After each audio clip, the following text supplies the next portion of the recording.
Hi, it's Melanie, and today we're going to talk about how to keep things moving. If you joined me in the last video, we talked about how you need to have 1 to 3 bowel movements every single day for optimal health. And that's because if you don't, you're allowing toxins to build up in your body because your digestive system is one of your major routes for detoxification. So if you don't have a bowel movement every day, that qualifies as constipation.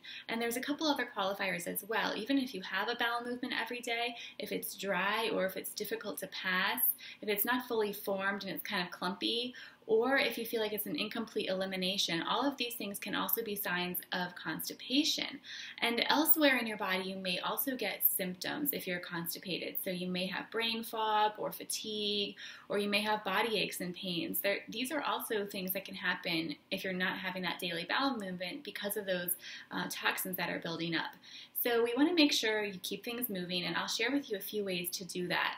And you definitely want to work with a practitioner because there are some other things that could be going on in your body causing constipation, like hormonal imbalance, other things going wrong in your digestive system, or even food allergies. So if you try the tips that I'm going to share with you today and you still can't get resolution, there may be something else going on, so I want to make sure you're aware of that.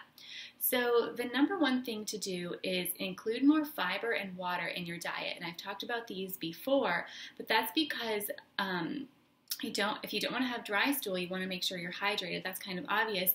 And fiber also adds bulk to your stool, which makes it easier to pass.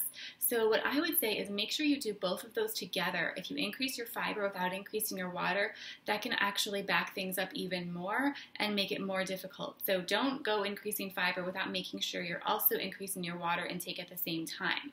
And 2 easy things to start including, I'll show you here, are flax seeds and chia seeds. So I actually grind my flax seeds up in a little spice grinder. It's a coffee grinder that I use for seeds and other things like that.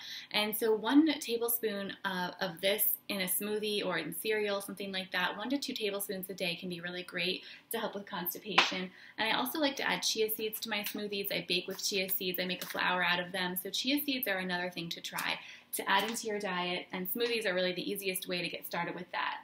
Another thing I want to show you is aloe juice. You've probably heard of aloe that you get at the drugstore and put on your burns in the summer, but this is actually something that you can drink. And if you drink 1 to 2 ounces of this, again, you can do it straight in water, add it to smoothies.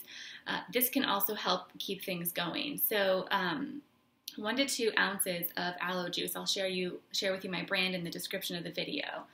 And the last thing is magnesium, and you want to make sure for constipation you get magnesium citrate, and this is the brand that I like. It's called Natural Calm, and you want to start low with this and see how you do, and then you can build up. So they recommend starting with 1 teaspoon, and you can go up to 3 as a maximum. I would say 1 to 2, and you want to go slowly, so maybe start with a teaspoon, then a teaspoon and a half, and do it at night before bed. So this will help you sleep, it helps relax muscles, and it can also help with constipation.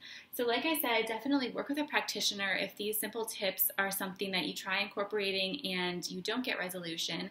And if you have any other questions for me, I'd love to hear in the comments below, and I'll see you in the next video.